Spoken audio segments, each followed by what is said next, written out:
The story began with a man named Pi telling an author about his life. Pi's father liked the Piscine Molitor, a very beautiful swimming pool in Paris, and named his son Piscine Molitor Patel. When Pi started school, his friends called him Pissing instead of Piscine, making fun of him. Even the teachers called Pi Pissing, and one day Pi changed his name from Piscine to Pi, the 16th letter of the Greek alphabet. Some of the students still teased him as Pissing, but when Pi wrote the value of the Greek alphabet, Pi, on the blackboard, they stopped teasing him, and from that day on, his name became Pi Patel. Pi's family lived in a French beach town called Pondicherry, India, and Pi's father opened a hotel and a zoo. Pi's mother, a botanist, married his father while visiting the zoo he ran. After a year of marriage, Pi's brother Ravi was born, and after 2 years, Pi was born. Pi was initially a Hindu but later became a worshipper of all three religions, including Christianity and Islam. Pi's mother had given in to everything she wanted her son to be, but Pi's father was a man who believed in no religion and only believed in reality. His father was still admonishing his two sons not to believe the fairy tales that people told lies about. One day, Pi and his brother sneaked into their father's zoo, where Pi was preparing to feed a tiger. The tiger's name was Richard Parker, and when he called his name, he came immediately. The tiger approached Pi and was about to eat the meat when Pi's father arrived. The tiger was afraid of Pi's father and went back into the cage, and Pi's father began to scold and blame his son.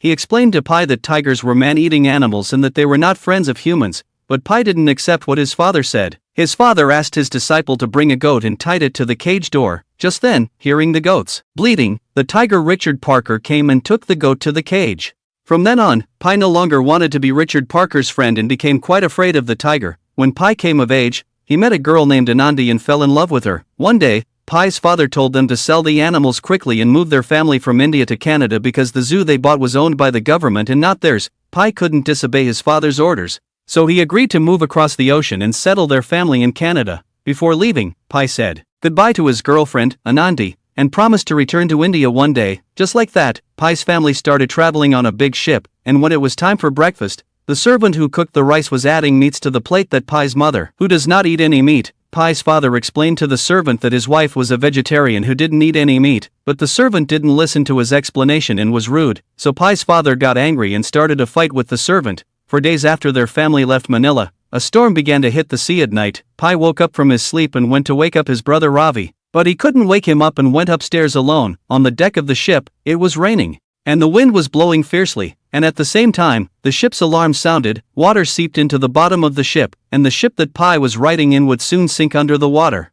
Pi went downstairs to save his family and swam in the water to look for them, but couldn't find them anywhere. Pi went back upstairs, and the few surviving sailors were preparing to leave the ship in the lifeboats and escape. Pi tried to call for help to rescue his family trapped in the basement, but no one paid attention to him, and the crew put Pi in a life jacket and threw him into a lifeboat. A zebra came along on the boat that Pi was riding in. The boat followed the big sea waves, and it was already far away from the ship. At that time, Richard Parker, the big tiger, swam among the waves of the sea and climbed into his boat. Pi was scared of the tiger and jumped into the water. But when he saw carnivorous sharks underwater, he got back on the boat. Richard Parker, the tiger, was nowhere to be seen on the boat, and Pi was very sad that he would be separated from his family forever. In the morning, the storm calmed down, and a hyena came out from under the tarpaulin on the boat. The hyena was about to bite Pi, and Pi was afraid and hid at the edge of the boat for a while. At that time, an orangutan came to their boat while floating in the sea on a wooden raft. Pi took pity on that animal and welcomed him into their boat. Pi thought there were some people around who could save them, so he tapped the boat with a bucket of water and shouted, but the hyena reappeared and tried to bite him.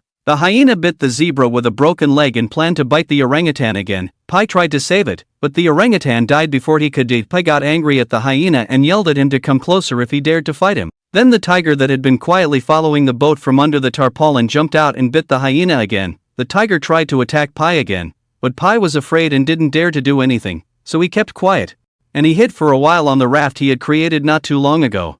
After the tiger fell asleep, he got back on the boat, ate the food on the boat, and filled his stomach. At that moment, a little mouse came near his food, and the tiger was looking for that mouse. Finally, the tiger found the mouse, and the mouse climbed onto Pi's body as it was afraid of the tiger. Pi was also afraid that the tiger would harm him, so he handed the little mouse over to the tiger and had to hide on the raft for a while again. In the morning, Pi wrote a letter to rescue him about his distress at sea, putting the paper into a drink and throwing it into the sea. Pi also realized that if he was to survive in the sea, he would have to be close to Richard Parker as friends.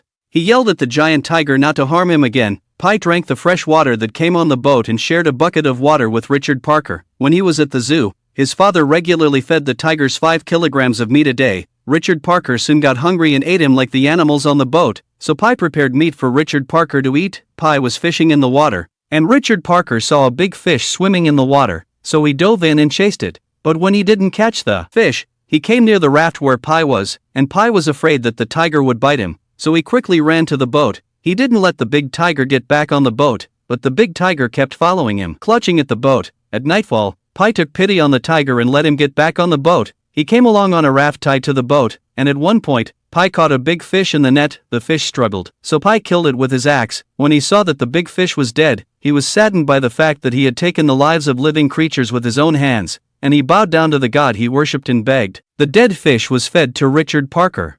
Just like that, the little boat they were riding in arrived at the place where a big shark was, and the little raft was attacked by the shark, and all the food and water on the raft sank into the sea and disappeared. In the morning, a flying fish arrived on their boat, and Pi threw Richard Parker, but the fish flew away into the sea. The fish soon brought his companions along and attacked them. A big fish came to their boat, and Pi snatched the big fish from Richard Parker's hands. Richard Parker was no longer competing with him but was eating the small fish that came to the boat. After about 15 minutes, the flying fish were exhausted and could no longer fight them.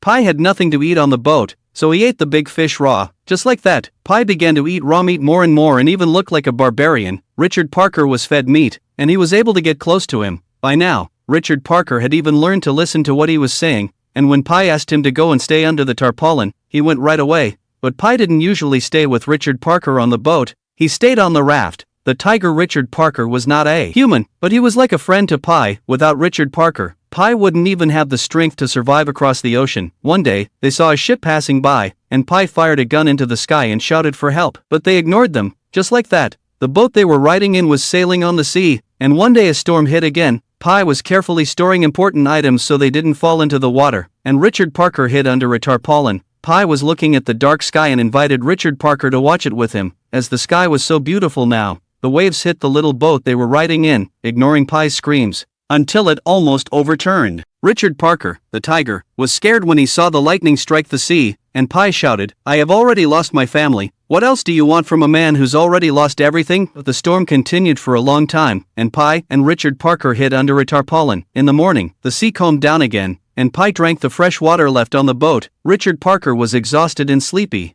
Pi gave Richard Parker the little water he had been drinking, and Pi was saddened by the thought that they would both die soon as they had no food or water to drink. Pi thought he was going to die soon, so he slept on the boat and followed it, but he wasn't really dead yet and ended up reaching a floating island. Pi ate the leaves and roots of edible trees he found on the island to fill his stomach. When he went up to the island, he saw fresh water that he could drink and a lot of meerkats. Pi went down to the pool and bathed while dodging a lot of meerkats. At that time, Richard Parker was filling his stomach by eating the meerkats on the island. In the evening, Pi prepared his bed on a branch of a tree, and when night came, the meerkats began to climb up the tree where he was sleeping. Richard Parker also didn't sleep on the island but went to sleep on the boat. By nightfall, the lake he had swum in during the day was full of acidity, and from afar, the island looked like a dead body. Pi opened a flower on a tree, found a human tooth, and realized that this island was carnivorous. In the morning, Pi no longer dared to stay on the island, so he loaded food and fresh water into the boat and set off again with Richard Parker. Just like that, the boat they were riding in arrived near the coast of Mexico, and Pi used all his strength to pull the boat until it reached the beach.